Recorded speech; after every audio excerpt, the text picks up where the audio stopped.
very much. Okay. Good evening, everyone. Good evening, Mr. Mayor. We have a jam-packed agenda tonight, but first, Councillor Granter, if you would, please read the land acknowledgement for us. Thank you, Mr. Mayor. We respectfully acknowledge the city of Corner Brook as the ancestral homeland of different population of indigenous people. We also acknowledge with respect the rich histories and cultures of the Beothuk, Mi'kmaq, Innu, and Inuit of the province of Newfoundland and Labrador. Okay, thank you very much. So, first of all, would someone like to move the approval of the agenda, please? So moved, Mr. Mayor. Thank you. Seconder, okay, all those in favor? Aye. Aye. Counter-minded? Carried. We have minutes from our regular meeting on May the 15th. Would someone like to move the approval of those minutes? So moved. Thank you. Seconder? Second. Thank you very much. Anything there's wrong or need clarification, or are we good to approve?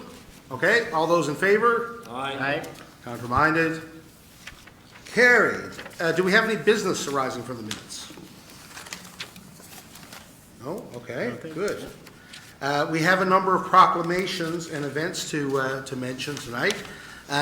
We declared May the 21st to the 27th National Public Works Week. Of course, Public Works is what makes our water run, our streets clear, and our toilets flush. So they're very important to us every single day, so we're glad to recognize that. Of course, you can see by the flag outside that it's Pride Month here in the city of Corner Brook and across our country, and so we're very proud to recognize that, of course. It's also Recreation Month, and you can follow our website and our Facebook page for information on various events that are going on. I know there's a hiking challenge, there's all kinds of contests and things. It's finally getting nice weather and time to recreate in a summer season.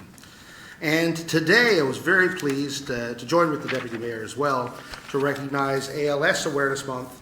And of course, ALS, or Lou Gehrig's disease, that's something that's touched my family in particular. So again, very pleased to recognize that month. Next, Councillor Keeping, we have some good things. Asphalt Paving Program 2023. Thank you, Mr. Mayor. The City of Corner Brook has requested bids to replace asphalt and do road repairs in numerous areas of the city which require intensive repairs and new asphalt. There was an assessment completed by staff to determine the street rehabilitation program. Tenders for the asphalt paving program 2023-11 closed on May 23rd, 2023, with one bid received from Marine Contractors, Inc. in the amount of $1,004,180, HST included. Be it resolved that the City of Corner Brook Council award the contract for the asphalt paving program 2023-11 to Marine Contractors, Inc. in the amount of $1,004,180, HST included. I so move. Thank you very much. Would someone like to second that? Okay, good. Thank you. Okay, questions, comments on this one? So this is our annual paving program. Yes, Councillor Pender. Yeah, no, just a comment, Mr. Mayor. I'm just reading that it's up 17% over the previous year. Is that correct? Yep. Yep. Okay, fair increase. And the other thing is, obviously it'll take us some time to meet with the contractor, but any estimate as to when we expect the work to begin? Yes, Mr. Charters? We've already spoken to the contractor and they're chomping at the bit to get going. Oh, okay, so You'll see that very soon. thank you. Thank you. Anything else? Yes. Maybe we can tell our friends at home what actually goes into determining which streets we do. Yes, Mr. Charters. We do have quite a elaborate program to figure that out. Right, through you, Mr. Mayor. So there's a lot of things that go into it. We use a computer software program to measure the cracks and the bumps and the potholes in a section of roadway. We also consider traffic volumes. If it's a main street, it's probably more likely to get the treatment So there's a lot of factors that go into it. If the street needs a complete rebuild, which is the really important point folks need to understand, we're not just gonna cap it, that's a waste of money. So when you see those types of streets that are really dilapidated, we need to rebuild those streets. So those will be done under separate projects. The ones that can be saved with paving, we will certainly do that, but there's a lot of factors that go into it. Follow up, Mr. Mayor? Yes. I'd like the ones that really need the in-ground stuff has to come out, everything has to come out. So is there a list of streets for that as well? Oh, yes. Okay, thank you. Okay, thank you. Any other questions? Yes. Just, what about the streets that are paved up so far and the end is not finished? Are they on the list to be finished? Mr. Charters? I don't recall what the list is. It's been a while since I've seen it, and the folks had to refine it, given the prices we got. So is there a particular street you're speaking of? I can check. Georgetown Road? I'll have to look into it. Okay, I don't. thank you. Okay. It was on the list or was in our minds or in our thoughts for the last couple of years, so. If I recall, Georgetown Road requires a bit more of a rebuild. There's a lot of work to be done down there for water and sewer as well. So yeah. But we don't have very far to go. Yeah. Okay, any other questions? I will point out that the amount there is not very high. It's $1 million, but I guess, does that reflect our gas tax? Yes? Yes, so that's funded via the gas tax. Okay. We're still awaiting our multi-year capital. Yes? How does this compare to last year? Anybody, like, is it in the same ballpark or is it half or is it? Mr. Charters? Through you, Mr. Mayor, it's about a third. We had about a $3 million program last year. Okay, thank you. Thank you. Okay, anything else? Okay, let's take it to a vote. All those in favor say aye. Aye. Counterminded? Carried. Councillor Pender, we have the consulting fee, oh yes, the consulting arrangement for the asphalt paving as well. Yes, thank you, Mr. Mayor. The City of Corner Brook requires inspection services for the 2023 asphalt paving season. These services comprise on-site inspections, reporting, and quality assurance of the construction. The proposal covers consulting services of All Rock Consulting Limited and their duties, rights, and obligations as related to asphalt paving inspection services. The proposed resolution be resolved that the Council of the City of Corner Brook approve the consultant fee proposal from All Rock Consulting Limited in the amount of $38,433, HST included, for consulting services related to asphalt paving program 2023 inspection services. I so move. Thank you very much. Seconder on that? Second, Mr. Mayor. Thank you. Questions on this one? No, it's pretty standard. Okay, let's vote. All those in favor? Aye. Counterminded? Carried. And Councillor Pender, we have a change order 1 on Mount Bernard. Yes. Is it 1 or 1R3? I guess it's, yeah. All right. Some background information. The unit rate for the supply and installation of miscellaneous fittings for the connection of the sewer water services to the mainline system are included in this, and some removal of existing sign poles and road signs. So the resolution is be resolved that the City of Corner Brook Council approve change order number 1 for Marine Contractors, Inc. for an increase of $32,332.25, HST included, for the Mount Bernard Avenue reconstruction. I so move. Thank you. Seconder on that? Second, Mr. Mayor. Thank you. Questions on this one? No, Mr. Mayor, but I'll just add that, just looking at the budgets there, this is well within the budget. The Okay. approved amount, I should say. Okay. Any other questions? Okay, all those in favor say aye. Aye. Counterminded? Carried. And we have another one here, change order, Councillor Pender. Change order number 4. There we go. The unit rate for the supply and installation of storm sewer mainline 375 millimeter diameter CHDPE. This CHDPE is a cheaper alternative than the PVX pipe. That was initially called up in the contract. The amount of the PVC pipe is being reduced on change order number 5. Be resolved that the City of Corner Brook Council approve change order number 4 for Marine Contractors, Inc. for an increase of $37,477.35 HST included, for the Mount Bernard Avenue reconstruction. I so move. Thank you. Seconder on that?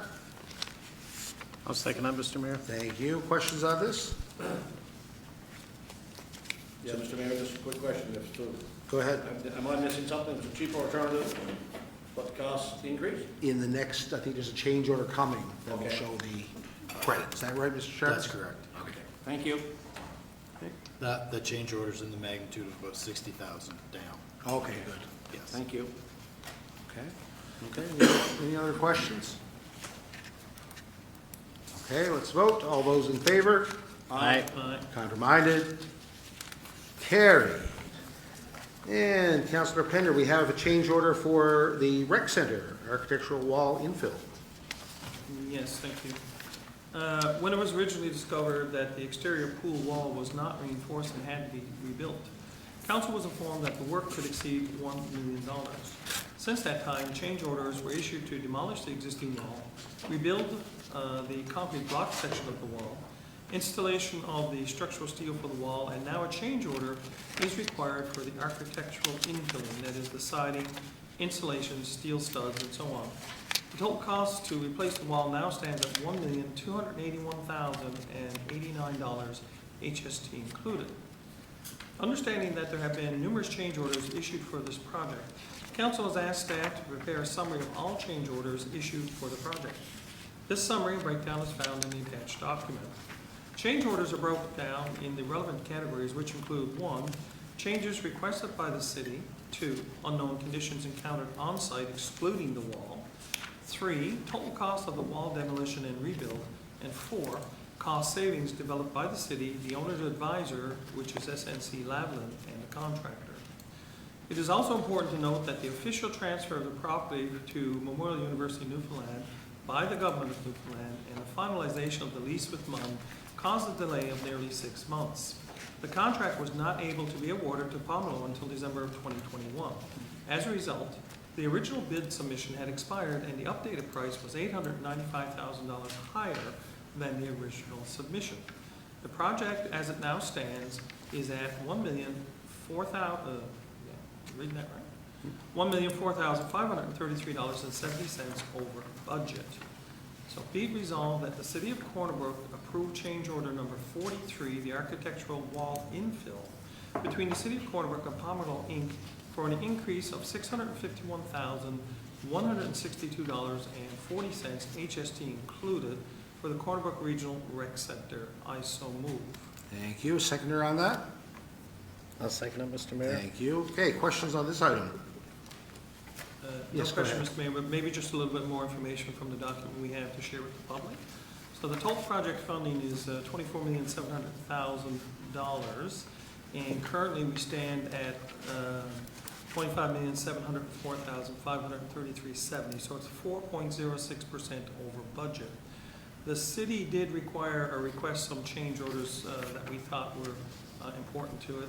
And all of those costs with the city requested changes, which include, and I won't go through them all, but some exchanges to the exterior envelope, relocation of EV charging stations, pool viewing alternate location, relocation of existing electric panel, and so on. Totaled about $640,225.59, so that's what the city asked for. There were some other unforeseen or unknown conditions before the project started. Once the project started, there were things like relocation of a fiber optic communication line.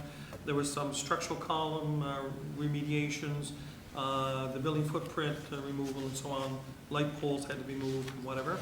And that was an additional $422,908.56. So those were unknown or unforeseen expenses before the project began. Then there were some charges to reduce delay claims due to the wall demo and the construction around the pool, trying to salvage some of the pool and so on. That was about $497,893.27. And then, of course, the exterior wall, which includes, if we approve tonight, the architectural infill for another $1,113,990.64. So that would include taking down the exterior wall, the demo, the masonry brick, that kind of stuff, and then putting it all back. We've also had some cost-saving measures.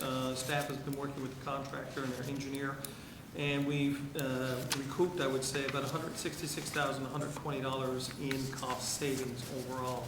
So between the extra expenses, the unforeseen, the things that we asked to have changed with the original design, the wall being demolished and trying to do some work with the pool, and then take off what we saved with some changes that have saved us some money, we're just about $1,004,000 over, or 4% over the original budget. So just some extra information for residents if they're wondering what we've asked for and what has done with the project thus far. Perfect. Thank you. Thank you for that, Councillor. Any other questions or comments on this?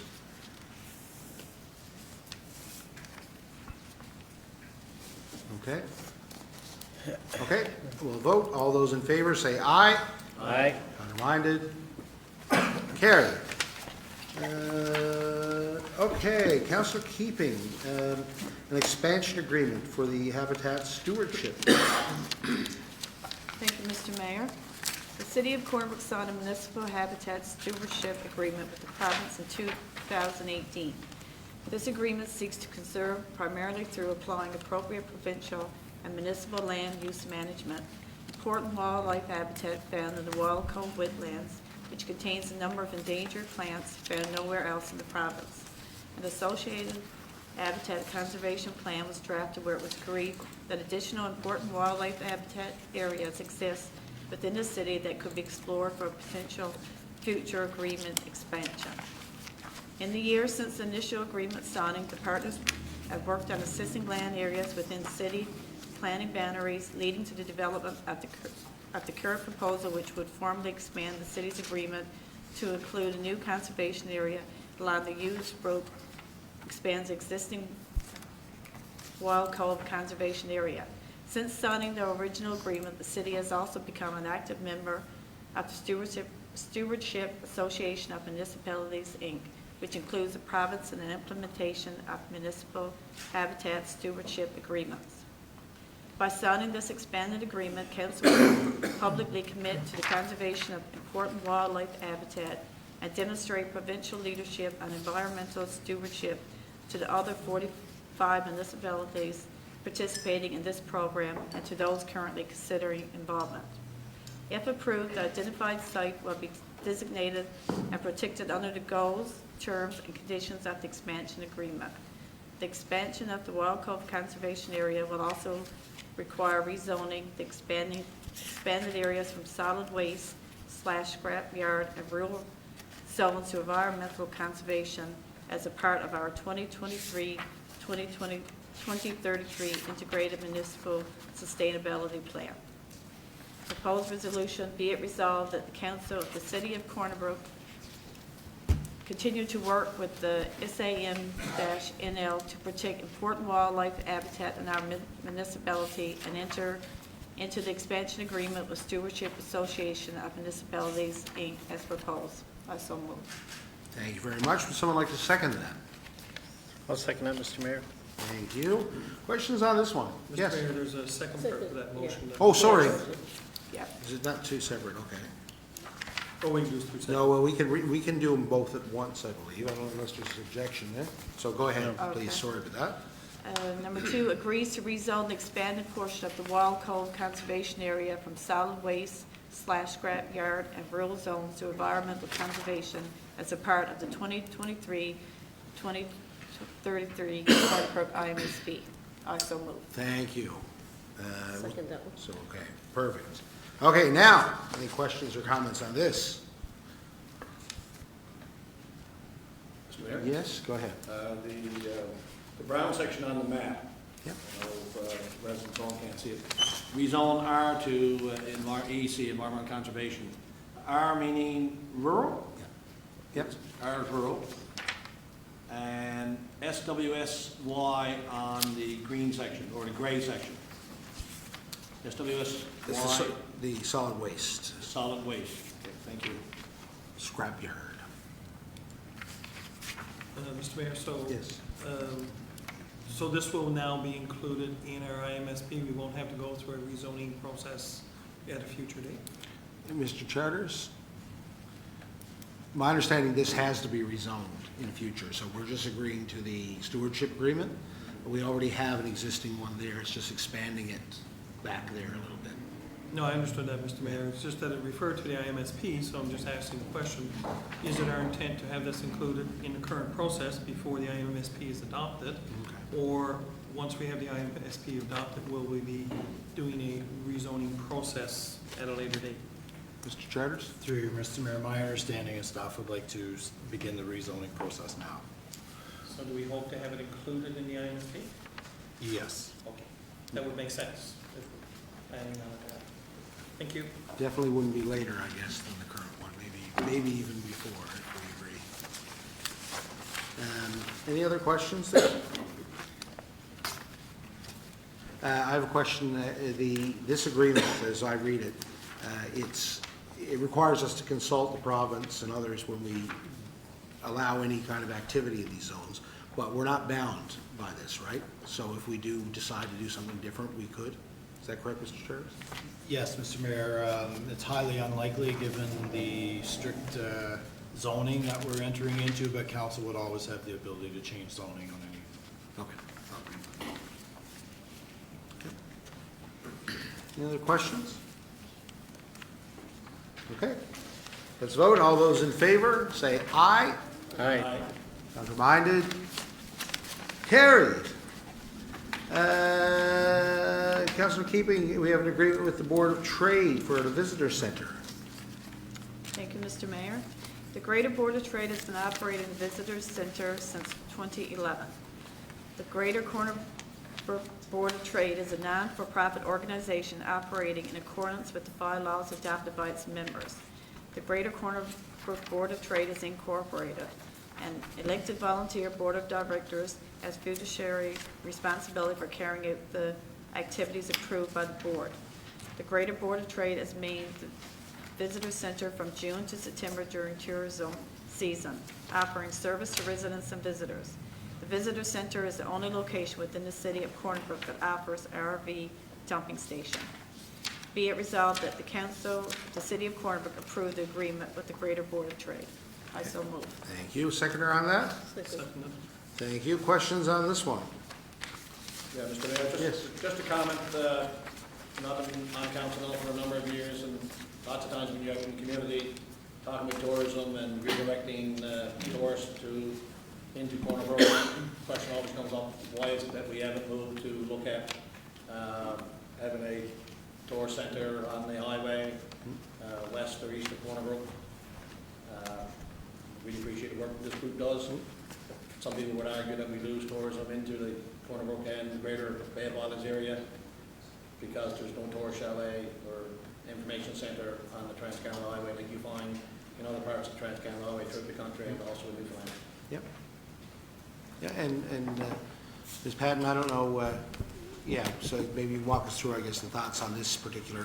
I think for me and for the staff at the moment is why we're only extending it for 1 year. We really appreciate our partnerships with the Greater Corner Brook Board of Trade and like to continue. One of the advantages of that, as it mentions, is an RV dumping station.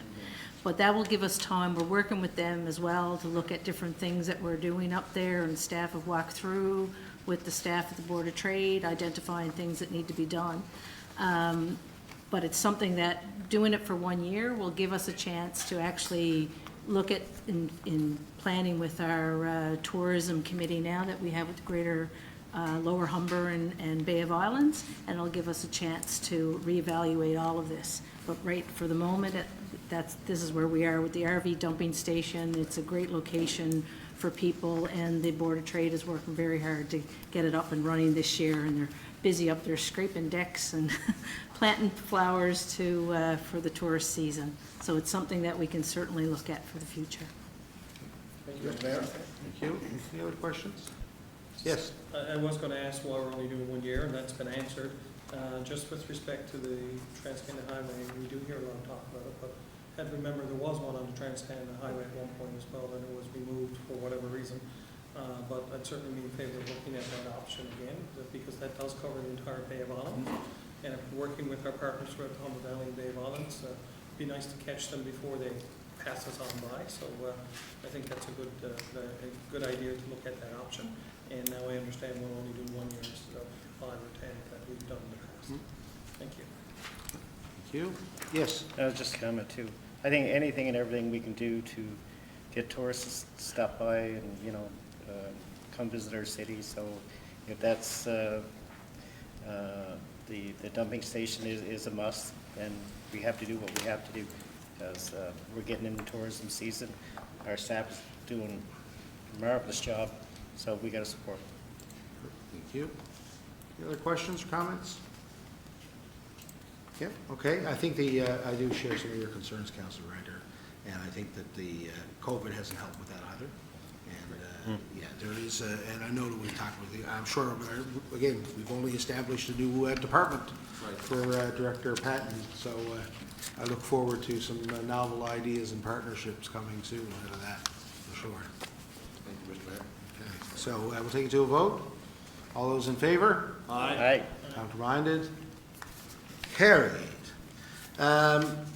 Next, we have an information item, Councilor Grantor for Protective Services, Animal Control Dogs Off Leash.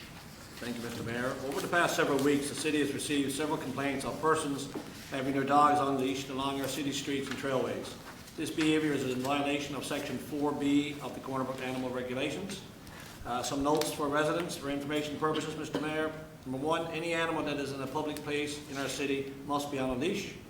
The leash must not be longer than 3 meters. Any animals involved in an attack and or a bite may be impounded and may be euthanized. Fines start at $50 and increase for the second and third offenses. To report an animal off leash, call 709-637-1666. Our municipal enforcement officer will investigate and issue a violation notice if enough evidence is obtained to do so. Staff recommend informing residents of the animal regulations which require animals that are in public places to be on a leash and are not to run freely, even if in the company of its owner. Staff do recommend increasing penalties for such offenses. Thank you, Mr. Mayor. Okay, thank you. Any questions or comments on that item?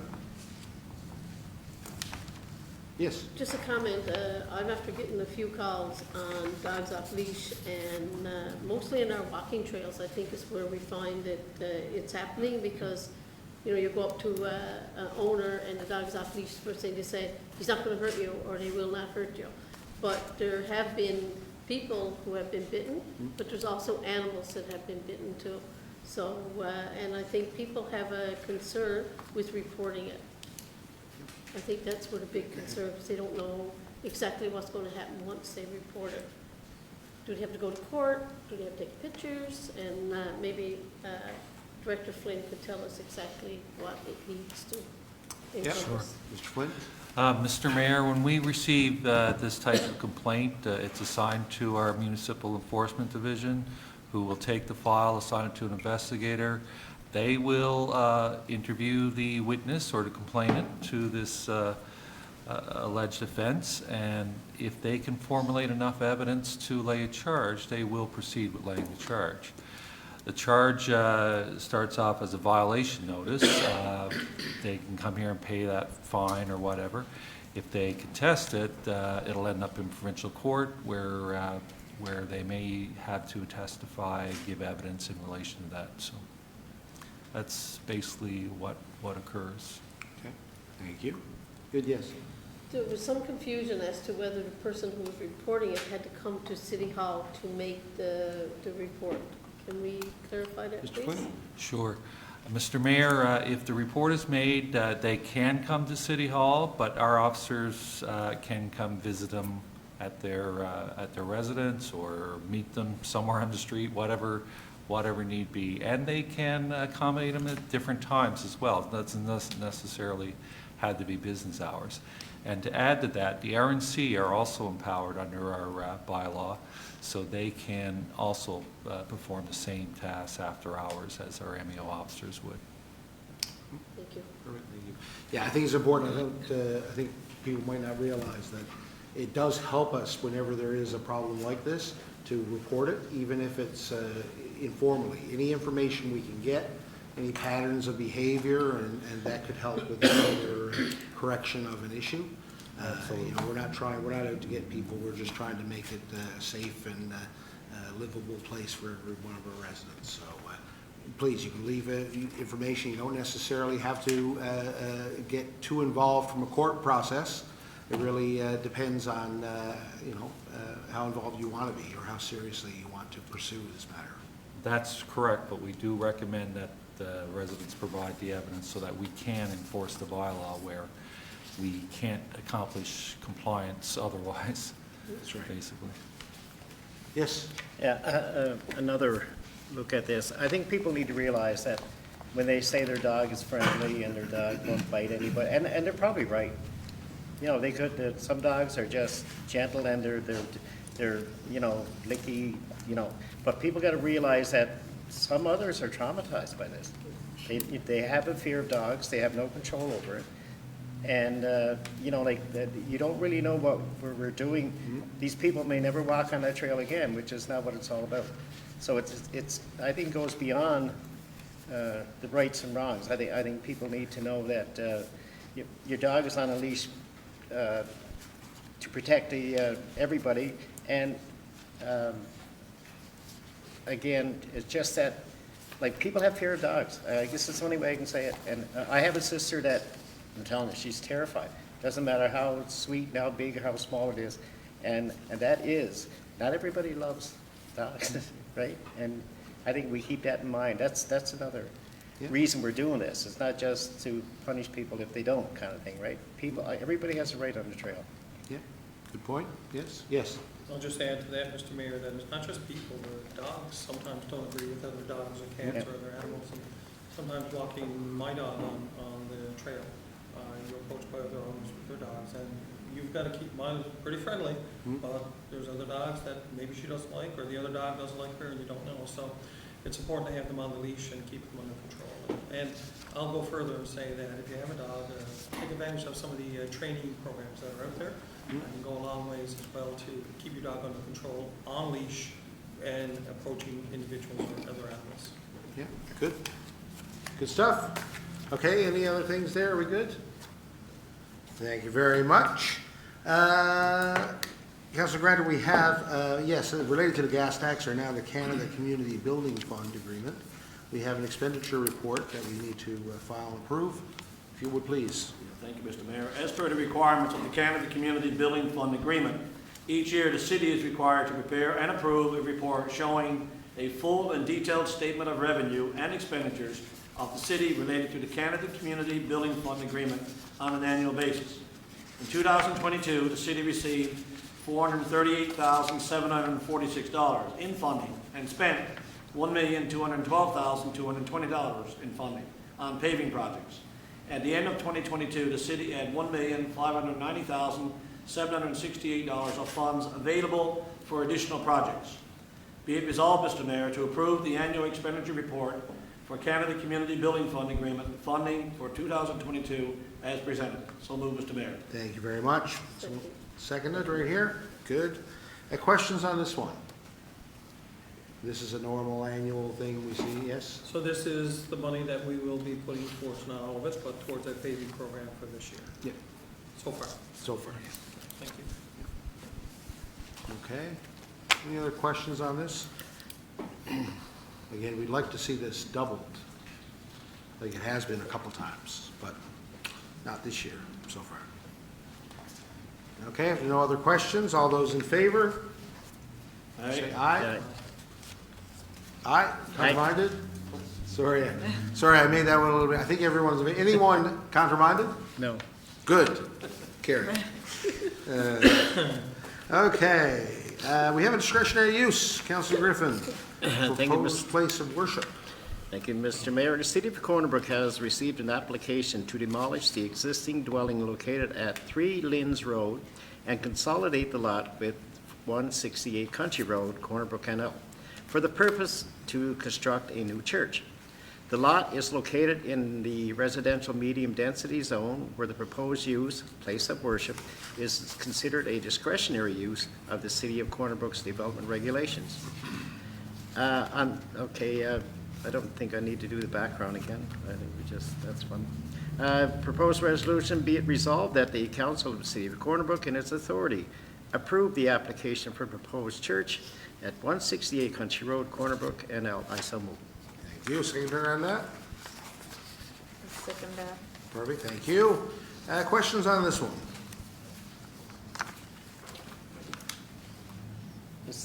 Yes, go I ahead. just, is there an advantage to being on Country Road as compared to Lindsay Road? Or is that just, Oh, yeah, I don't. okay, You no, mean- yeah, I just, that kind of struck me funny. Yeah. Okay. Any good questions here? So this is the church on Country Road, and it is, they're expanding their lot and building a new structure, replacing the church completely. That's currently a United Church? No, No, it's, Country Road, which one is there? the Baptist church, isn't it? I believe. I think it's Gospel Hall. Gospel Hall? Gospel, Sorry, okay, yes. sorry. Yes. So, Mr. Mayor, just for clarification, they're gonna demolish the existing church, the existing house, and then build a new church, is that what I understand? Mr. Charters? That's what I understand. Okay. I think, Mr. Mayor, I think the house is gone already. It's another one though, is it? That, Yep, the next one. the Oh, the next next one as one well. too? So one was purchased and demolished, I think, and now another one. They're at, the one at, Which is marked 168. yeah, there's one, an arrow pointing to number 3 Linz Road. Yeah, Yes. that's correct? Yes, that's Oh, correct. okay, thank you. So, yes, so Yes. one was demolished and incorporated into the parking lot. There's another one being demolished there. And then the church, there's a layout diagram you can see facing Linz Road of a new building. And Mr. Mayor, here's for the projected size of the building, there's ample parking and those kinds of things. Mr. Charters, these plans have been submitted, obviously. Yeah, through you, Mr. Mayor, all the designs and layout would have to meet our development regulations, absolutely. Mr. Yes, Mayor, Deputy. And there was no response, negative responses from the local residents in that area on that church building? Yeah, We had one response, but it wasn't negative. Mr. Charters, yeah, so it wasn't officially submitted, was it?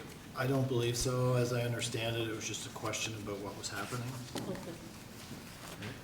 not an objection. Councilor Pender, you have a... No, I was gonna ask the same question, Mr. Mayor, just reading that, I guess the residents, it will be a larger building, obviously, but if the residents are not put out by it, I really don't like discretionary uses, but if there's no issue with the residents in the area, then I don't have a problem with it, I guess.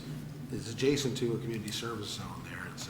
It's a weird spot that there was a church there, but for some reason that church wasn't included in that community service. I thought first that it was, but it's not, so. It is across the country road from it. So you're saying you're saying it's not community service zone right now? No, it's a residential zone, and this is a discretionary use. Is that right, Mr. Charters? Yes, that's right. So will we be rezoning this as part of our IMSP process to community service? I think it's, it would be an existing use there already. So I don't know, Mr. Charters, do we have any plans to adjust the zoning in that area? There's a lot in that plan, and I don't recall, I don't really see the need for it, since it is a discretionary use within the residential zone I don't believe so, but I will definitely confirm. I just don't like the discretionary use at all, so. Yeah. Okay, any other questions there? Okay, let's vote. All those in favor, say aye. Aye. Counterminded? Carried. Okay, we have a Crown land application for parking area for ATV snowmobile users. Councilor Griffin. Thank you, Mr. Mayor. The city of Corner Brook has received an application to utilize Crown land for the purpose of ATV snowmobile user parking. The Crown land is partially contained within the city of Corner Brook planning area as well as the municipal boundaries of the town of Users Brook. This request was considered by internal staff, and there are no concerns other than it is requested that the applicant install silt protection around any and all water bodies if applicable. Be it resolved, it is resolved to approve the application to utilize Crown land located adjacent to the municipality boundary of the town of Users Brook for the purpose of an ATV snowmobile user parking, subject to the applicant installing silt protection around any water body in the area. I so move. Okay, thank you. Seconder on that? Second, Mr. Mayor. Thank you. Questions on this one?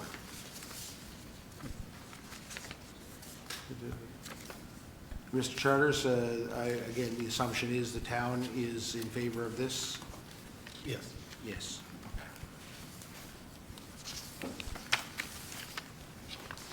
So it's not just some random person looking for Crown land to turn around in. It is something the town is in support of. That's correct. It's intended to solve an issue the Oh, town okay. realized. Okay, thank you. So it's technically, Mr. Mayor, a parking lot for snowmobiles and ATVs. And I think there's something existing there now. Or someone, or will be. Okay. Any questions? Okay. All those in favor, say aye. Aye. Counter-minded? Carried. We have, Councilor Griffin, discretionary use apartment building, residential low density zone. Thank you again, Mr. Mayor. This applicant is requesting approval to have a 33-unit apartment building located at 21 Mount Bernard Avenue, Corner Brook Canal. It is important to note that this property was previously approved to have a 24-unit apartment building by council on March 14, 2023. As part of the rezoning of the property to RLD, residential low density, I'm sorry, I read that wrong. It is important to note that this property was previously approved to have a 24-unit apartment building by council on March 24, 2023, as part of the rezoning of the property to residential low density. Since then, the applicant would like to increase the number of units to 33. Therefore, it had to be re-advertised and sent back to council for a decision. Be it resolved that the Council of the City of Corner Brook approve the application to construct a 33-unit apartment building at 21 Mount Bernard Avenue in accordance with Regulation 11, discretionary powers of authority. I so move. Thank you. Seconder on that. Second, Mr. Mayor. Thank you. Questions on this one? So this is a little different, yeah. Yes, go Okay, ahead. how are they going to change the footprint of the existing building? Are they gonna build up, or are they gonna just change the inside to look like 33 units instead of 24? Mr. Charters? Through you, Mr. Mayor, as I understand it, it is an extension, so it's above and beyond what was originally approved. The original concept was to repurpose the existing building. This is an addition. Where will the extension be? To the south towards Wellington Street. Towards Wellington? How is that going to affect the parking? Mr. Charters? The site plan has developed the parking. Like, there's quite a bit of parking on site now. Enough for 33 units? Mr. Charters? Is it enough for 33 units? Again, yes, any development of this nature, especially of this nature, would have to comply with our development regulations, including parking requirements, yes. Okay. Yes. Yep. Yeah, Mr. Mayor, I was just looking at that. So the new extension is a new build in front of the existing old part of the school along Wellington Street. It has a lobby in the middle and some two-unit apartments. And I just counted 87 parking spaces, which should be ample for 33 apartments. I guess it'll be a nice development with 12, what looks to be two-unit or two-bedroom apartment units. So we all know how desperate we are in Corner Brook for housing and for apartments and so on. So although it's going to be a little bigger than was anticipated, I think the need is out there, and I applaud the developers for having the foresight, I guess, to look at how they can better use that site to develop more housing in the downtown. So good job for that, on them. Yep, thank you. Mr. Mayor, just Yes. one quick question, I think came up with a little bit of discussion before the meeting started. With regard to access to the, or new access on the proposed map that's there at plans to the 44 parking spaces is a new access. So we all know that Mount Vernon Avenue gets quite busy. We have the Corner Brook Intermediate, and we also have the CC Lockland, which is off Wellington. And when you're going down, and then you're going to have the more traffic added up Mount Vernon towards the new hospital, up University Drive.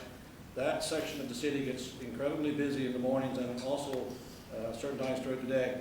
Any consideration given to any of the access points on the Wellington from Mount Bernard onto the new 44 parking spaces, which is now new access, and entrance exit to Corner Brook Intermediate coming off Mount Bernard? In the sense, the question is basically, should we look at right turn exits and how we enter those three properties, namely Wellington Street, the new units proposal, as well as Corner Brook Intermediate? Okay. Mr. Charters? Through you, Mr. Mayor, we would be well within our rights to ask the developer for a traffic impacts study to see how, not only how it would impact the overall street, but what is required for those entrances. I don't believe that the plan has been developed that far as of yet, but we would be well within our rights to ask for that. Mr. Mayor, as Councillor next to me said earlier, there were, you say 81 extra parking spaces? Yep. So perhaps it wouldn't be a good idea to do a study? Yep. And well, remember, of course, that there was like parking there before, so it's not completely. Correct, New. not all 81. Yeah. But there are 40, it looks like 44 new ones adjacent to Mount Vernon. That's correct. Right, adjacent to Mount Vernon. Thank you, Mr. Mayor. Okay, thank you. Any other questions on this one? Mr. Mayor, Yes. can I just make a comment? It's too bad that we've already started the work on Mount Vernon Avenue, because I think it was brought up probably in the previous year, you know, considering some sort of turning lane or something along that part of the road to access Wellington Street. And now with this development, again, with an access out Mount Bernard, I just tend to think that a turning lane, if we were able to widen that street somewhat in that area, would be hugely beneficial, I think, in ensuring that traffic keeps moving, especially at the busy hours in the winter with school and so on, where traffic is trying to turn either left or right at one of those entrances and blocking up the rest of Mount Bernard Avenue. So anyway, it's probably too late to look at it now, but it would have been a nice idea, as mentioned. I think you mentioned it, Councilor Grantor, last year somewhere. But I guess a traffic study will give us an idea of what we could do with that area. Yep. For sure. Okay, any questions? Okay, let's vote. All those in favor say aye. Aye. Counter-minded? Carried. Next, Councillor Griffin, we have proposed street closure, Todd Street. Thank you, Mr. Mayor. The City of Corner Brook has received an application to close a portion of Todd Street along the Ewan Draw Hotel, as shown on the attached drawing. The proposed purpose of this street closure is to accommodate a summer event tent and fenced area from the period of July 1st, 2023 to September 30th, 2023. The event tent and fencing will remain in place throughout this period and will be removed upon completion of the event. If approved, it will be required that the applicant follow the attached safe access drawing, which includes entry points and the installation of required safety signage at their cost.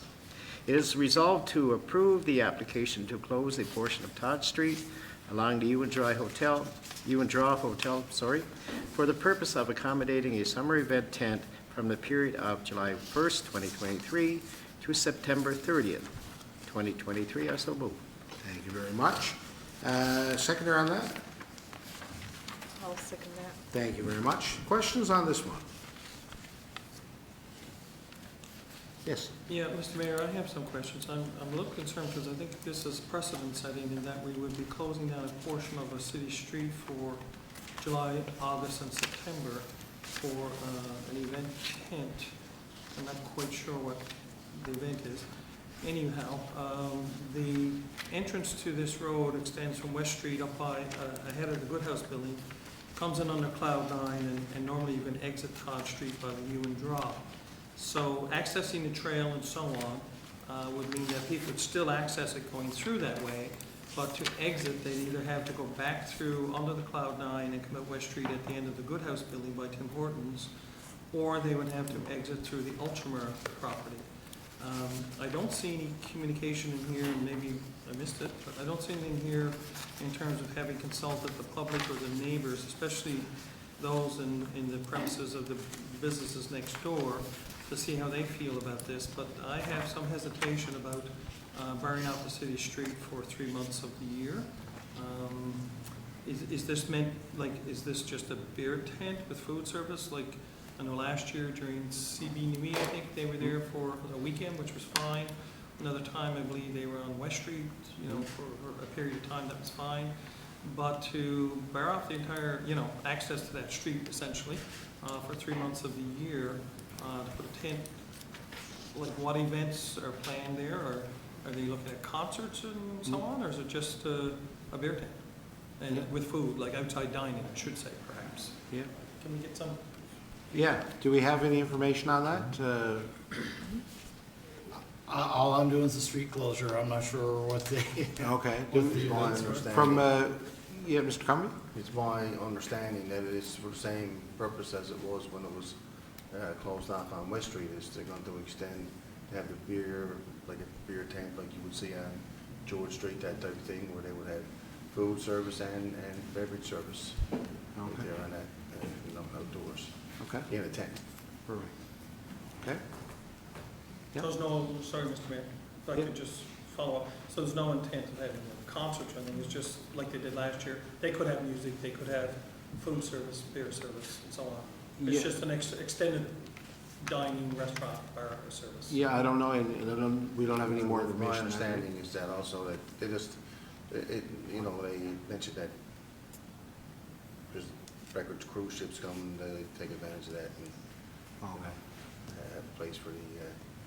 I know they did, Outside. there was music at last year's, when it Yeah, was on that's- West Street.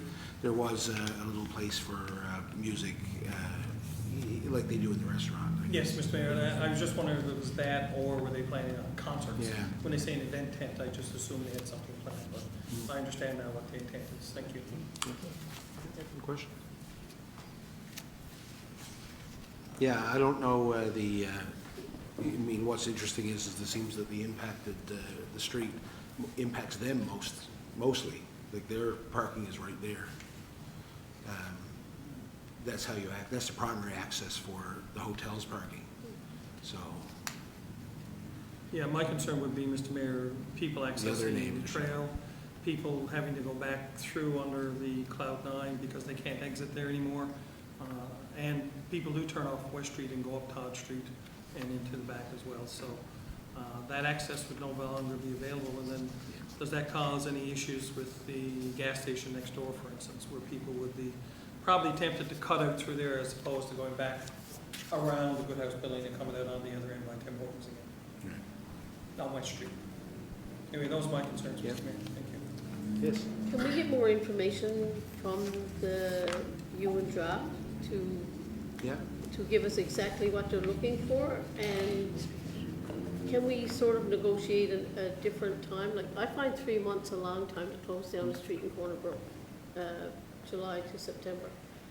So can we get more information and bring it back to us? yeah. Mayor? Yes, yes. The director has. Oh, yes, spoken. go ahead. Back in March, I had a conversation with the Hue and Draw, just to help inform your decision here this evening. What they found was they had a lot of traffic last year during the cruise ship season, and they were always lined up and turning people away, and I guess it's a great natural walk here from the square up the street. So they wanted to take advantage of that, providing another area, besides local residents and other tourists. But the cruise ships seem to have a big impact on their business. So they just thought, rather than a few weekends of setup like they did last year, that they would like to extend it. But, you know, obviously, we'd like we could take back to them, but that was their biggest thing. They anticipated, I'm not sure what was done with the closure of the street. I handed it over once it was no longer a special event, but their original discussion was around the traffic, the walk-in traffic that they had last year, and they just didn't have the capacity to accommodate, so they wanted to do it for the entire season. Okay. Yeah. Yes. Mr. Mayor, Todd Street is a city street owned by the city of Corner Brook, not Yes. by the franchise hotel, right? Yep. No. So by closing down that portion of the city, it's advantageous to that particular business because it's their business. It becomes their business extension. I'm all for tourism. I'm all for patios and refreshment areas for people to go and visit tourists alike. But really, you're putting other businesses that are in the same kind of business on that particular street, on West Street, really at a disadvantage if you're providing a city leased property or city-owned property to a business without charge, where the other businesses in the same area are competing with them for the same diners that are going in to have lunch, for the same people that are going in to have a beer or whatever it might be. I guess the long and short of it would be, you treat everyone the same, and, we haven't gone down this road like they've gone in other cities with regard to shutting down a portion or all of West Street for a period of time throughout the summer. We've looked at that in detail. One lane going down West Street, barricades, such that people still got access going down West Street. May only be one lane, but people get access to the business. Don't know how much detail we put into that, but by shutting down Todd Street and allowing a particular business to put up a tent, it's really, we're giving them an advantage over some other businesses that exist on that same property. Okay, thank you. Anything else? Yes. For me, anything that's new, I'm all for it. I think we need to be trying stuff to make things work. Out in St. John's, they have a street mall, they shut it down, everybody thought it was going to be the end of the world. And now people love it, and he wanted more, and he wanted back, and he wanted bigger. I think we should try it. It doesn't hurt to try it. And next year, we can always say no to it, or say it's never going to happen again. But, yeah, again, if we're talking tourism and we want people, foot traffic, I think it goes with it. Is there an issue of, Deputy Mayor, you brought up like information. Do you know in particular information you would like to get, or? For me, I would like to know exactly what they're offering. We got that. I just got concerned with the closing, similar to what Councillor Granger said, closing of a city street for 3 months. Right. If we're going to do that, why don't we look at closing part of West Street? Closing one lane down on West Street and let all the business have the same advantage. Yeah, I think we do have we do just lease properties when they are on city streets. So we have, I think, in the one that's coming up, there is a lease for $300 for sidewalk space. Yes. Right? Obviously, not all businesses would be able to take advantage of either of those as on-street or sidewalk space necessarily. So I think the fairness part is going to be difficult for us to accommodate, but is there an appetite here to get more information, or do we want to decide on this tonight? Does anyone like to make a motion to postpone, or? Yep. Yes. Mayor, knowing that I suspect that they can, it's a mobile tent, I suspect that they could have that installed fairly quickly once we make a decision whether it's tonight or next week. Yeah. And then we're moving into in that tourist season. Yeah.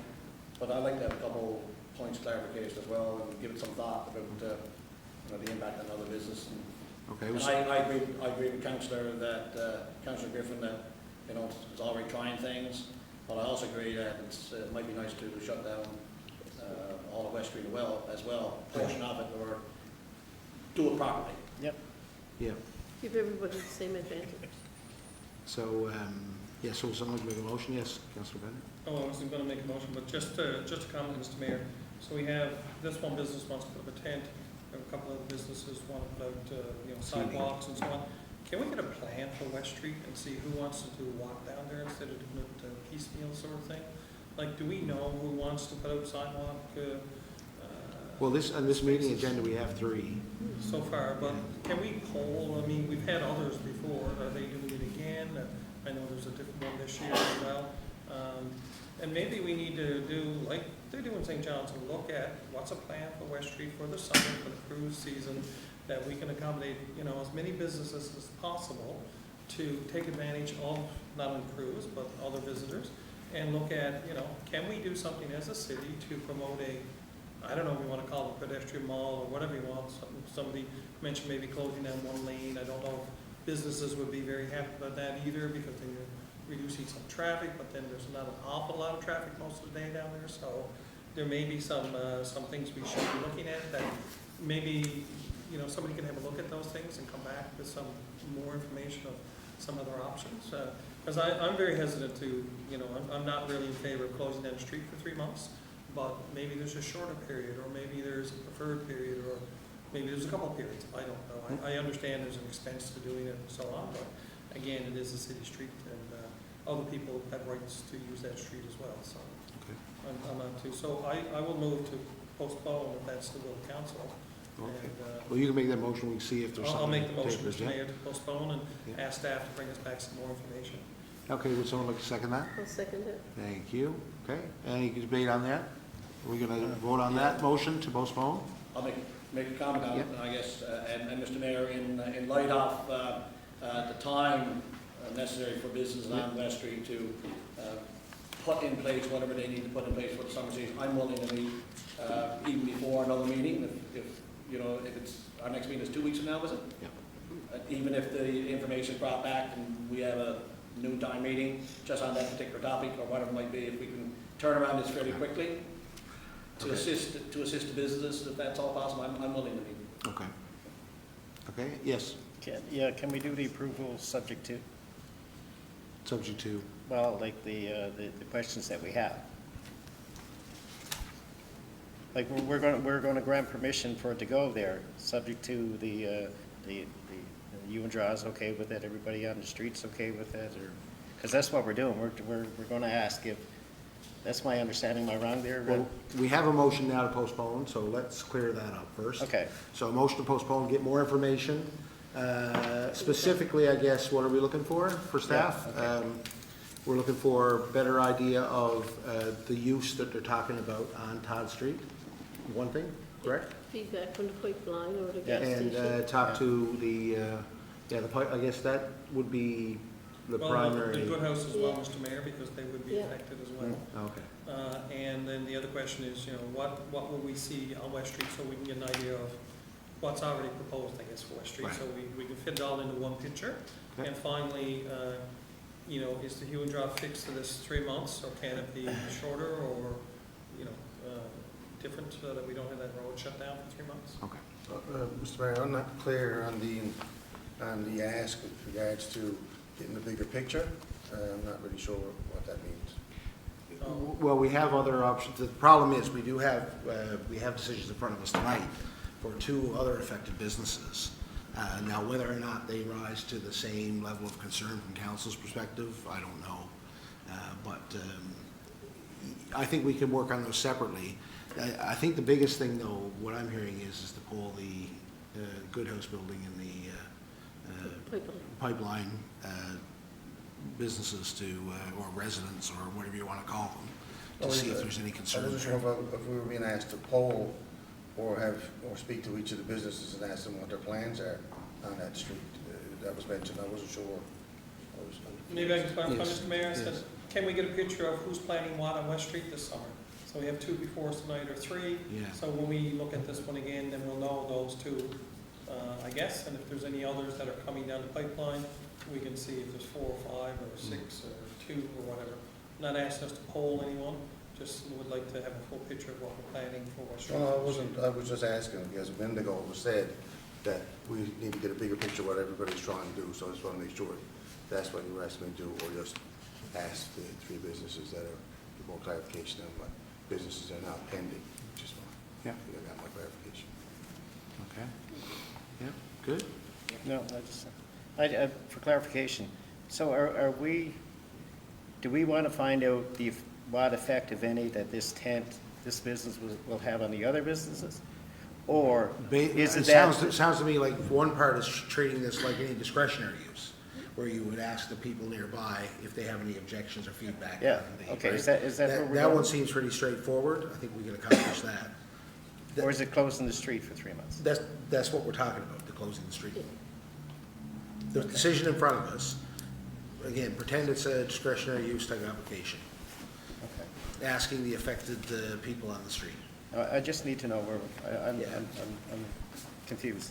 Yeah, yeah, I think that's the primary question, but then the other thing was, I'm not sure, I do understand what the city manager is saying in terms of trying to get a picture of the whole street, because it is difficult. Like, we can put a call out on social media or something, but I don't know, again, how we would otherwise ask them to say, okay, go to each business and ask them if they want to do something on the sidewalk or, you know, that kind of, yes, Councilor Pender. No, I think maybe just a little confusion with two different things. So one was, can we poll the neighboring businesses to the road closure to see if they're Yeah. okay in the Good House building and the gas station? Yeah. Just to speak with them, number one. Number two was, somebody want to put it on a map to show us where the other locations are that are approved, will be approved, or if somebody's coming forward for approval, so we just have a big picture of what's happening on Yeah. the street. Sort of separately. Yeah. That's Okay. all. Okay, no, that's fine. So let's vote on the postpone first. So all those in favor of bringing this forward to the next meeting, say aye. Aye. Counterminded? Okay, so,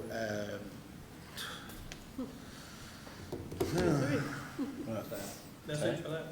what? That's it? We got a tie. 3 postponed, 3 not. Are you back in 2 weeks, Mr. Mayor? Um, So it's postponed anyway, no? Well, that is postponed, yes, to the next meeting. The postponing is. Okay. So either way, this item is for now. We'll come back at the next meeting. I think, staff, you have the information you need to gather for this particular one? Yes? Good, okay. And Mr. Mayor, Yes. just to follow up on Councilor Carnser said, if we can meet before that, if that information is available, Yep, certainly can do that. Can't do it during the daytime, but I'm open to a Zoom meeting or something, any other time is fine. yep, okay. Okay, let's move on. Council Grantor, we have so again, related, but unrelated, exterior food and beverage area at the rear of 92 West Street. Thank you, Mr. Mayor. This is with reference to an application that was received on May 17, 2023, requesting approval to construct an enclosed deck patio area at the rear of the building for the purpose of exterior entertainment in the form of food and beverage service at 92 West Street, Corner Brook, Newfoundland. This property is in the downtown commercial zone where a bar as a catering classification is a permitted use of the City of Corner Brook's development regulations. There was a notice to occupants and delivered to 10 nearby residential dwellings on May the 26, 2023, in order for them to voice any possible concerns regarding this development. Since then, we have received one complaint by phone. It should be noted that the complaint came from a dwelling located above a business on West Street, 3 buildings away, and is not directly facing the rear of 92 West Street. Section 6D of the City of Corner Brook's amended noise bylaw states, no part of any place of entertainment shall be permitted outside the building in which the place of entertainment is located, where such part would directly face a residential dwelling unless granted a permit to do so by council under Section 6G. Be it resolved, Mr. Mayor, to approve the application and allow exterior food beverage service at the rear of 92 West Street as per Section 6D of the City of Corner Brook noise bylaw. So moved, Mr. Mayor. Thank you. Seconder on that? Second, Mr. Mayor. Thank you. Questions on this one? Where is 92 West Street? It looks to me like it's bootleg. Oh, it's, Go ahead, sorry. on Google Maps. It is on the thing there, yeah, bootlegs, Oh, I'm proposed sorry. rear deck. I apologize. Yeah, no problem. Mr. Mayor, Yes. so this would be the business that had the patio in front. Right. So this year, they've asked to build a patio at the rear off the side, right? Yeah. And that will avoid the problem we have with accessibility. Was that the one that had the tree in front and wheelchair access? People would have, in a wheelchair, couldn't get around the tree where the patio was. Yeah. I guess they're taking that into consideration and requesting to have their patio at the rear of the business as opposed to at the front of the business.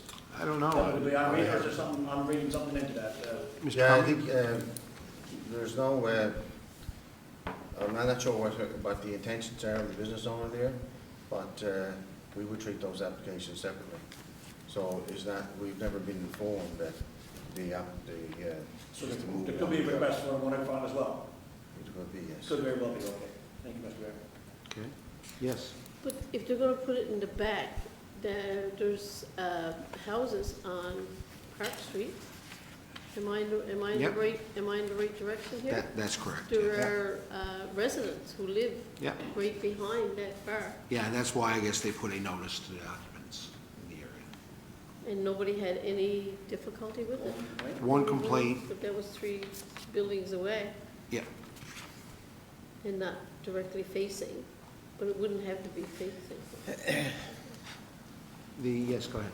No, I was just gonna, I don't know for sure, Mr. Mayor, but many of those buildings down on Park Street are not residences, but offices and been converted. There may be some apartments and so on there, but I don't know if there's many people living in any of those houses. There's just a couple, I know, but not a lot. And I was just reading through the report from our staff, which says that they meet all of the requirements for access and so on to where they want to put this. So our only question that we're looking at is, do we want to allow them to, I guess, have the food service there by amending or whatever the noise bylaw? That's the only consideration. Everything else fits apparently with the deck where they want to put it, access, and those types of things. So we're only looking at the noise bylaw, and if I understand, we had one person make a statement that they had some concerns, but there was no real complaint made. Is that what I understand? That's what I'm reading, Mr. Charters. Through you, Mr. Mayor, yeah, that's my understanding, that nobody in the immediate area had any concerns. It was somebody up the street, 3 buildings away, actually on West Street, so they wouldn't even be facing or even close. Okay, to this. and then to follow up on Councilor Granter's comments earlier about, last year there was a patio outside, it was in front, and there were some issues getting around it. So I wouldn't have any problem approving this, but I would not be in favor of approving another one to go out in front of the building.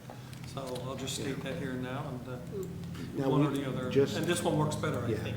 Just for the information, though, I guess the council, that area was, there was an issue with, I think, the pavers around that tree. Yeah. That has been since fixed. So I think we have policy. What is our policy around access around those areas, Mr. I Charters? believe the requirement is 2 meters. 6 feet. There's still a slope, it's still a bit of a slope there for Wait a somebody. minute, we're not debating that No, one no, now, so. no. Mayor? Yes, I think the question comes down to a definition of for the purpose of. So it says, because I'm thinking about other businesses that have permanent spots on West Street that offer food and beverage service. There are other businesses on West Street, the hotel, for example, the Greenwood, offers food, but they don't have any entertainment out on their patio. In the sense, I don't think like live music, live band, or live entertainers. So when I'm reading here, for the purpose of exterior entertainment in the form of food and beverage service. So these patios, and the rear, in this case, it's just for food and beverage services. It's not for live entertainment, a band playing at 10 o'clock at night or 11 o'clock at night, or whatever it might be. So it's just for food and entertainment service. Mr. Charters? Because the hotel on West Street already offers that service. So there's real no difference between this one, which probably temporary during the tourist season, as it would be on the Greenwood Inn, which is their patio, which is a permanent fixture attached to their building currently, which faces West Street. That's entertainment service for food and beverage. No different than this one right here. The only difference between the previous one is that they were asking to bar off the street. I don't have any problems with patios and entertainment and those kinds of things. Yep. That's the only difference with the other one, and for this one, I don't have a real issue with it at all. Okay. Mr. Charters, that is your understanding? Yes, that's my understanding. No bands or anything like that. Okay. People can go out and enjoy their fish and chips on the patio and listen to the beer. presumably. Yeah. If you like fish and chips. Okay, any other questions on this one? Okay, all those in favor say aye. Aye. Contraminded? Carries. Okay. Deputy Mayor, we have lease for a sidewalk for outdoor seating. The season is here. Oh, sorry about that. Request to lease city sidewalk for outdoor seating. The background information on this is Land Management has been approached by a tenant at 93 West Street to lease a section of the city of Corner Brook sidewalk for the purpose of placing some tables and chairs for their restaurant. Tables and chairs will be placed directly on the sidewalk with no deck or fencing to allow better access for pedestrians. If approved, they will be required to only have seating along the front of their building to allow the free and unrestricted flow of pedestrians. Also, the lease duration will start June and end in November, depending on weather conditions. The proposed resolution, be it resolved that council approve the execution of the attached lease agreement with the tenant of 93 West Street for approximately 29 meters square of city land located adjacent to 93 West Street. I so move. Thank you. Seconder on that? Second, Mr. Mayor. Thank you. Questions on this one? Yes? Okay, so that will not impact accessibility for somebody who is trying to get up and down West Street in a wheelchair, or somebody with a baby carriage, or, Mr. Charters? Sorry. Oh, sorry, this is, yes, this is back to finance because it's a lease. Yes. Yes, Yes, Mr. Mr. Maestri. Mayor. So in terms of regulation, there has to be at least 6 feet or 1.8 meter accessibility for free flow. We are setting a requirement of 8 feet or 2.5 meters for free flow of traffic for pedestrians. So yes, that will not restrict accessibility, and land management will monitor this on a monthly basis to ensure that the space is met. Okay, thank you. Yes? Yeah, so Mr. Mayor, this would be no different than Blue Wayne or any other business that wants to have like a sidewalk cafe effect, that they can have 2 tables and chairs for their clients to sit outside, hopefully on a nice day if we ever get one, and enjoy a meal. So I don't have a problem with it. I encourage more. Okay, thank you. Any other questions or comments on this one? I just, oh, sorry. Yes, Mayor. go ahead. Yeah, I just see this on a much, much, much smaller scale. It's still city land, am I right there? Yeah? That we're letting people eat on. And we just said no, or further study, I should say. Yep. No, I'm not saying either one is right or wrong, I find sometimes that gets confusing. Okay, thank you. Any other questions or comments? Okay, all those in favor say aye. Aye. Contraminded? Carried. And Deputy Mayor, we got a land lease, Ford's Road. thank you, Mr. Mayor. Request to lease land, city land adjacent to 44 Ford's Road. Land Management was approached by the residents of 44 Ford's Road who requested to lease city land located adjacent to their property. The purpose of this lease will be for granting better access to the rear of their property for beautification. The land in question is part of a large whole that was acquired in 1955 for the right-of-way. Currently, the land is vacant, covered with natural vegetation, which is approximately 86 meters squared, 925 feet squared. The proposed resolution, be it resolved to approve the execution of the lease agreement between the City of Corner Brook and the resident 44 Ford's Road for city land on Ford's Road. I so move. Thank you very much. Seconder on that? Second, Mr. Mayor. Thank you. Questions on this one? Any questions? Mr. Mayor, for, Yes. for area beautification, is that what was read into the record? Yep, this one says, Area beautification. there is not, it doesn't have adjacent there, a neighboring, well, a property that's immediately adjacent to that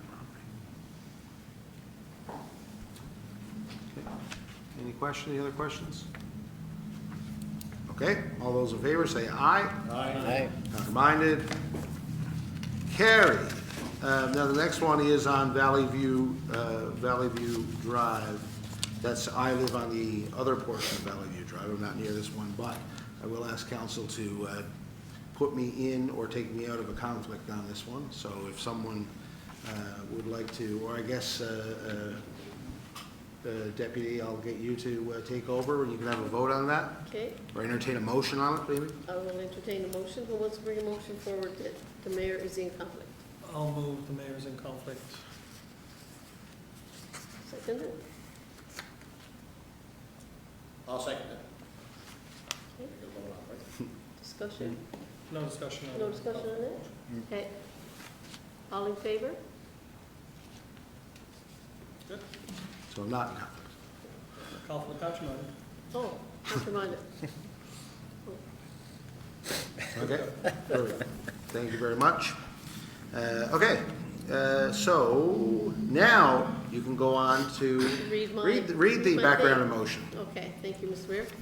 Land Management was approached by the owner of 85 Valley View Drive to request to purchase city land located behind their property for the purpose of expanding their backyard. The land in question is a part of a larger parcel the city obtained in 1981 and has been vacant and covered with natural vegetation since purchased. The parcel has an approximate size of 208 meters squared, and the city has no plans to develop this land as of yet. If approved, the conditions of the sale would include: should a survey be needed to complete the sale, the buyer bears the responsibility for this. Number two, the buyer will apply to have the city land consolidated with his existing parcel. Proposed resolution, be it resolved to approve the execution of the purchase of sale agreement between the city of Corner Brook and the owner of 85 Valley View Drive for city land located behind 80 Valley View Drive. I so move. Thank you. Seconder on that? Second, Mr. Mayor. Thank you. Okay, questions on this one? Yes? No question, Mr. Mayor, just a comment. That is the big lot behind, between Park Drive and Valley View Drive. And, yeah, it's just a big empty space that hasn't been developed, and I don't have any problem with this. I do have a question, though, of staff. Did we sell the portion adjacent to that before? That is correct, Mr. Mayor. It was number 87 that we brought to council a couple of months ago Yeah. for approval, which was approved. So this is the unit next to it, Okay. number 85. Given the fact that it was approved, number 87 was approved, there was no need for staff to go to them and offer this additional part Right. because they were already given So an ju- additional parcel. So just to be clear, based on that drawing, if you extend the line from the red corner of that property on out to the property perpendicular, it would be, so that's already sold to the 87? Correct, Okay, so yeah, it's just not updated on this diagram. correct, yes. Does everyone know what I mean? Yes. Okay. Any other questions? Tony, I don't have a question, Mr. Mayor, just a comment. I think on top of the hill, I noticed that snowmobilers would go up there to get access to the backcountry. I don't know if this would affect that at all, and I'm just thinking about a headache down the road. Yeah. I don't know, does anyone have any information on that? Just, Mr. Mayor, having lived there, I can tell you snowmobilers will still have lots of room to get around. Okay, It's a fairly wide open space. perfect, thank you. Okay. Yep, that's good for me. Okay, I'll vote. All those in favor say aye. Aye. Counter-minded? Carry. Okay. Recreational Vehicle Regulation Amendment. Councilor Granton. Thank you, Mr. Mayor. Just waiting for this to boot up here. The Great Canadian Trail is the world's largest multi-use recreational trail and extends from coast to coast. The current trail through the city of Corner Brook can be disjointed, large gaps, and confusing. As a result, the Great Canadian Trail Multi-Use Trail Study was undertaken in 2019 by the team of Mills and Wright Landscape Architecture and Harborside Engineering. The study process included public meetings and stakeholder input sessions. The goal of the study was to, quote, provide a multi-use trail route that is safe, enjoyable, inclusive, and high quality. that encourages recreation and active transportation while protecting the natural environment. The study considered several route options in consultation with the public and stakeholder groups. In the end, the Bay to Brook option was recommended. One of the most difficult challenges presented during the study was to meet the needs of both ATV, snowmobile users, and non-motorized users. Since a significant trail network already exists for ATV snowmobiles in and around the city, the emphasis was placed on a facility for non-motorized users. This trail option would see a separate facility for non-motorized users and would eliminate unsafe conflicts between the two user groups. After the successful completion of the trail study, staff applied for funding under the Federal Active Transportation Fund for Phase 1 of the project. In July of 2021, the city was awarded funding for 1.7 Phase 1 of the trail project. The approved scope of the project is defined as: the project consists of addressing gaps in the grade trail and active transportation route in the city of Corner Brook. The scope of the project includes a pedestrian bridge installation, road sidewalk, and pedestrian crossing enhancements, as well as upgrades to natural dirt paths, including addition of drainage as necessary slope stability improvements, vegetation management, and import of tread surfacing materials. The projects aim to establish a continuous active transportation and recreation route along the city waterfront. The design phase of the project was completed in 2022-23, and construction began on the project in May of 2023. A notice of motion was presented to Council on Monday, May the 15th, to modify the current ATV routes through the city to reflect the non-motorized nature of the Great Trail currently being constructed. The proposed change would see Hilliard's Road removed as an access point to the trail system, extending the route further along Petrie Street, approximately 1 kilometer, to McLeod's Lane, where the trail can be accessed heading west to access the many ATV snowmobile trails west and south of the city. The proposed changes to the route was released to the public for comment. Several comments were received from residents in the area. Most comments were concerning the safety of the intersection of Petrie Street, O'Connell Drive, Route 450, and McLeod's Lane, and potential speeding and noise issues along McLeod's Lane. Another issue raised was access to the trail system for snowmobiles during winter months. Staff has reviewed these concerns and feel that any potential safety concerns at the intersection can be addressed by adding ATV crossing warning signs as part of the project. Other options to further improve the safety for all users of the intersections will be considered outside of this contract. One alternative is to realign the intersection approaches to improve sight lines and reduce the speed of vehicles coming off Petrie Street. The trail section between Hilliard's Road and McLeod's will be shut down for construction, so this will give staff an opportunity to monitor any impacts of a potential route change and address them accordingly. Also, staff are less concerned about snowmobiles using this section of the trail during the winter months, as these vehicles do not negatively impact the trail infrastructure and potential users' conflicts are significantly reduced. Be it resolved, Mr. Mayor, that pursuant to the powers vested in by virtue of Section 201 and 202 of the City of Corner Brook Act 1990 and Section 15 of the Off-Road Vehicles Act and all other enabling powers, the Council of the City of Corner Brook hereby repeals Schedule A, June 15, 2022, of the Recreational Vehicle Regulations 2022 and replaces with Schedule A, May 15, 2023. Do I need to read the recommendation? No, I think that's fine, yeah. Thank you, Mr. Mayor. Okay, thank you. Would someone like to second that, please?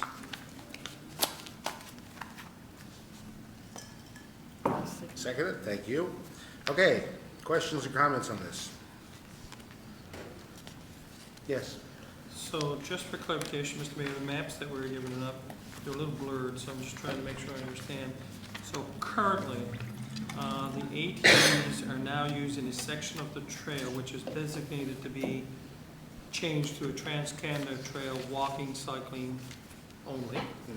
And that we're requesting that the ATVs and or snowmobiles in the winter that are currently using that portion will now get an alternate route, and they will no longer be able to use this portion of the trail that I guess we're talking about.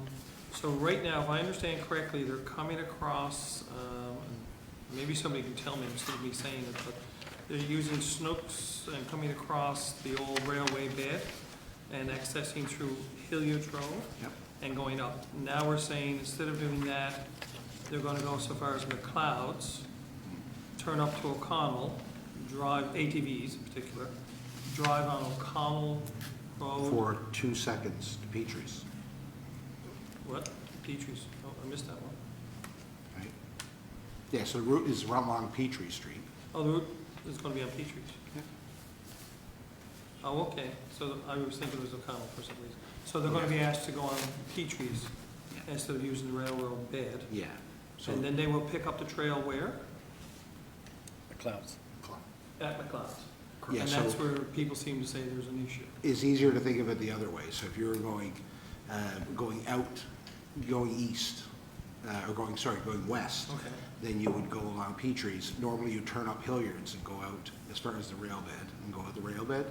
Now you Yes. stay on Petrie's until you get to till O'Connell/McLeod's and go out that way. Oh, I see, okay, I was thinking it was O'Connell for some reason. I couldn't make up the Yeah, map. O'Connell there is provincial road, of course. Right, no, I get it now. Okay, so we're saying instead of turn up Hilliard's, continue down Petrie's until you get to McLeod's. Right. Then pick up the trail because you're essentially into Mount Moriah at that point, pretty close to it. Yeah, I think it's a couple hundred yards maybe from the Okay. top of McLeod's. Okay, now I understand that. The other question I had was about this washout. Yeah, Where is that located exactly? Is that near McLeod's or? just past McLeod's toward Mount Moriah. So it's actually past the city border. That's what I thought, so I kept wondering why it was being brought up because it's not within our project area. But it is, I guess, key to our, just like the trail across Ballon Bridge Yeah. is important to us, so would this be, right? So we'll look after it. No, I just thought it was in Mount Moriah. I didn't think it was in Yeah. Cornwall specifically. So the issue seems to be then around, that's not an issue then, the fixing of that's not an issue. McLeod's, so then the other question is, we can look at putting some signage there for ATVs as part of this contract. Staff is saying that we can also look at changes to the road at McLeod's. Am I understanding that correctly? Mr. Charles? Through you, Mr. Mayor, yes, that's correct. The big, my staff's been up there, I've been up there. The biggest safety concern we see is folks on Petrie's heading into town, turning right up O'Connell, going very quickly. And the reason they can go very quickly is because it's a very, very broad radius, so you don't even have to slow down. That's a safety issue regardless if we were doing this, in my opinion, traffic engineer. So we could actually address that particular issue fairly easily. What I would propose to do, that section of the trail is closed down right now because it's under construction. So this is a good opportunity for us to test safety measures. And I discussed this with my staff today. We could even cone that off, so you could tighten the radius so people aren't just gonna fly up Petrie Street. And if it works, it does what we're intending it to do, takes care of the safety issues that we identified as well as the public, then we could move to a more permanent solution, which would be curbing to cut down that radius. But there are also other concerns there. It's uphill, there's truck traffic, so we need to take all of those factors into consideration. Okay. Mr. Mayor, just as a follow-up, what would be the time frame? Because the snowmobile issue was the other one, and people are concerned, I guess, for this winter. So are these measures that would be able to be undertaken between now and the fall so that we could ensure that snowmobilers can have proper access? Mr. Charles? Through you, Mr. Mayor, yeah, we're a lot less concerned about snow machines. They don't do the damage to the trail system. In fact, one could argue that it makes it better for residents because there's a trail there, they can walk on it easier, right, in the winter. One of my staff members brought that up because that's where he walks. I agree. But yeah, the intent here is to be able to open that section up to snowmobiles as it's being used today. We don't see that, not less of a conflict. We're talking about side-by-side machines that will take up the whole trail versus a snow machine that does not, I guess, and has a little more latitude where it can go on and off the trail. So we're not too worried about snow machines. Okay, thank you, Mr. Mayor. Yes. Yeah, Mr. Mayor, I read from one of the letters that was sent, it's only just a sentence. for confirmation. The intersection on Hilliard Road is easy to stop at, I quote, and access to the rail bed, whereas the proposed change road is steep at the trail intersection, and you would not be able to stop there in a safe manner before proceeding onto the trailway.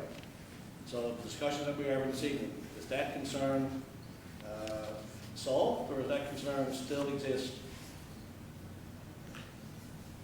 Mr. Charis? And I read, you know, it's a concern to everyone, so I'm just wondering, trying to get my head around. I'm assuming that means, my assumption is that means the bottom of McLeod's, where it enters O'Connell, Petries, right that area, not the trailway. That's my assumption as well. Yeah. But there's a stop sign there, right? Right, through you, Mr. Mayor, that is not a concern that we noted when we visited the site. Hilliard's is fairly steep. Hilliard's, the site distances are perhaps not even as good as McLeod, but the big issue, again, for us was the speed of vehicles turning off of Petries onto O'Connell and thus heading up towards McLeod. Those are the issues that we identified. Yeah, just to follow up, you know, we made a lot of decisions at council over the years, and it seems like this particular one has garnered a lot of attention over the last, I know we did public consultations in the last couple of years to the development report, and it's like everything, until people start to see exactly what's happening and the impact on them, then oftentimes that's when the concern gets raised. But it's a legitimate concern by every citizen that wrote letters to, emails or letters to officials in the city, and also to us sitting around the table, because every day I've had conversations with folks on this particular issue. My concern is, like, are we addressing the issues that the residents in that particular area who access these trails and will access the walking trails, have we addressed their concern with what's presented in this evening? Yep. And I hope for commentary from even my colleagues at the council table. Okay, thank you. Yes? What I'm hearing, and the question that I'm being asked, and I really don't know the answer, is did we consider turning up Petries and going up O'Connell and then going on, I believe, Snooks? Mr. Charis? Sorry, I didn't. Instead of coming off Petries and going up McLeod's, Yeah. coming up Petries and staying on O'Connell to Snooks Road, I think it is, and it's just straight on into the trailhead, rather than use McLeod's where it's so steep. Did we look at that? Are you familiar with what I'm saying? Yeah. I don't mean to put you on the spot there. That's okay. Yeah. My initial reaction to that is there's a lot more traffic on O'Connell Drive, therefore more conflicts. And that's my initial reaction. Then again, I haven't thought about this in a lot of detail. It's quicker to get up to the trail system from McLeod's. O'Connell Drive is a provincial street roadway, so that might have a factor that we're looking at across the bay for issues there. But that's my initial reaction, but we can certainly look at it. You wouldn't be able to ride, we wouldn't be able to designate that street as a route. So you would have to ride along the shoulder of O'Connell, Right. not on the street. Do you know what I mean? Yeah, So I think that's, but you could apply, could we apply for permission? right now, there is a rule, there is provincial law on Okay. that, and you have to ride along the shoulder. Okay, yeah, okay. But even that, to me, from the area, I know it all the pieces, and again, I'm not gonna argue with your expertise or your staff's, but I'm just thinking, to me, it's just a simple fix, because that intersection, although I do like the, I'm thinking changing the route there is like we did on Clarence Street, where we come down very straight and you make the loop there, so you have to slow down to make, okay, I like that, we probably should do that anyway. Really. I agree. Yeah. That area, again, for I think everyone's benefit, it's very similar to what happened at Clarence Street. If you remember, we made an adjustment to that intersection a few years ago, where we made it more perpendicular onto Humber Road, rather than going on an angle up. And I know that at the time there was a lot of concern about that, because people were used to getting a run for the hill Yep. back in the day. But as Mr. Charter so frequently tells us, there are things that we should be fixing with our roads and our curbs and our signage and all those kind of things. But a more perpendicular kind of intersection there would probably be a lot safer. I know that I do get a lot of complaints around Petrie's around speed issues and around Bartlett's Point, places like that as well. So addressing that regardless of this conversation, I think is something we should definitely consider. I just like, if I could, like, have an answer for them when you ask, you know, did we consider that? And we're not gonna do it, and why? That kind of thing. Yeah. It's fair. Yeah, yes. I originally thought it was O'Connell, that's why I was opposed to it. O'Connell's a 60-kilometer Yeah. road as well, which is a provincial highway, so it's a little more dangerous. And I agree with, if we can find a way to slow them down on Petrie's, because we did do it on Premier and Humber. There's a couple big sweeping turns that we've taken out in a few sections to slow traffic down. So we can do some traffic calming measures there, and I think that would solve the problem. I don't know what the distance is here, but just looking at the map here, I don't think it's a very long distance that the About a ATVs. kilometer. About a kilometer? Yeah. So, you know, if you're doing the speed limit and obeying the laws, it shouldn't be a big issue to go that calm. Yes. So, fixing the intersection is gonna make a lot of people happy down that area, I will tell you that. A lot of complaints came from that, but, so technically what we're saying, walkers and snowmobilers will still be able to use the trail. Yes. ATVers can't. Not from McLeod's to Hilliard's. Okay. Okay. But there is a way they can get into Yeah. Serpentine and those I had areas, some, right? people contact me, I think, who thought, because we said we're closing Hilliard's, that we were closing the western access to the city. We're not, it's just moving it back, because, again, to accommodate this trail, so. So It is, I understand that, again, and I understand as well, riding on asphalt is definitely not ideal for ATV users, and, but it's something that, again, in this case, we definitely can't put, we can't put the trail anywhere else with the funds that we've received. So it's one of those where we have to decide where we want to make the compromise, and I think this is the recommendation. Yeah. So ATVers can get into Serpentine if they stay on the main road and just come up through?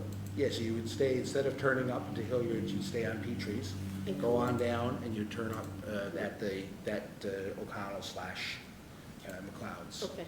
Yeah. And they could, sorry, Mr. Mayor. Yep. And they can actually drive their ATVs on that route. Yes. They don't have to truck them, they don't have to No, do no. the trailer. No, no, They can no, drive, and the, Just like they can through Main Street here. and the snowmobilers and walkers snowmobilers can still use the trail. That's Yeah. that's what I understand. Now, So the answers to those questions, answers to concerns that these residents brought forward over the last 10 days or so. I believe I'm so. hearing everything Yeah. correctly. Yeah, it's a change for sure. It's a change. Now, one thing that did come up, I would ask as well, just mention, I did receive some feedback. One concern was about the gap between the end of our season, which currently is November 15th, right? That's correct. That's when, so after November 15th, you can't be on that route anymore. Now, traditionally, people would have been able to go, if they were along Hilliard's, they could, or along the trailway in that area, they could take the trailway out, as long as they felt comfortable with it. There's no rules around when you could operate an ATV on the trailway. So one question was about access, so people who are accessing the Serpentine or anywhere west or any of the access around the western part of the city, if we don't have snow and things like that, they won't be able to use that road route after November 15th. So that was a concern of that board, and we might want to address that in a future, whether we want to look at that regulatory period, that might be something we want to look at.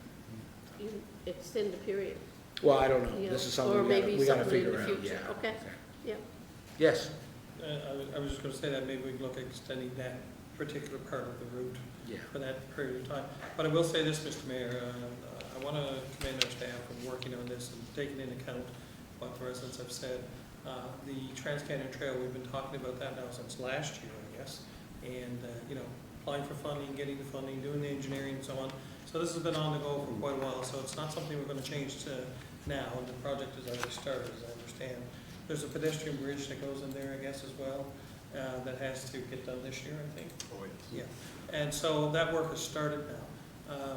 But what I will say is, if you're walking or on a bike, because I had this experience on the other end, about where I am on my bike, when an ATV is coming, they're coming fast.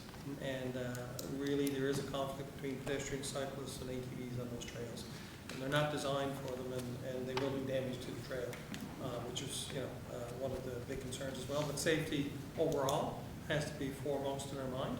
And so, yeah, I'm satisfied that staff has taken into consideration the concerns, and that they will carry the work in the future to ensure that those concerns are addressed, the safety concerns are addressed at McLeod and Petrie's, and wherever those issues were, and that we can make it safe for everyone and enjoyable for everyone.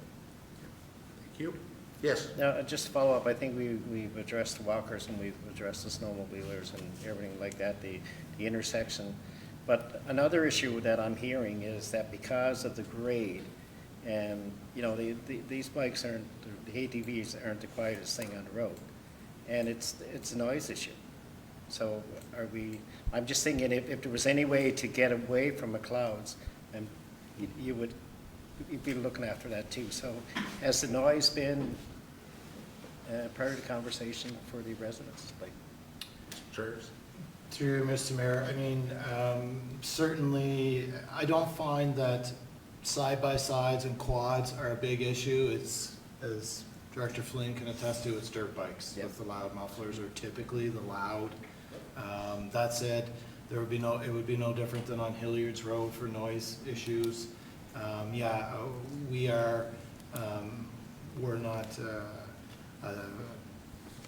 we're cognizant of the noise potential issue there. Speeding, I've asked my crew to go up and collect some speed data, just so we can ensure that people are doing the speed limit and obeying. We would do that anyway.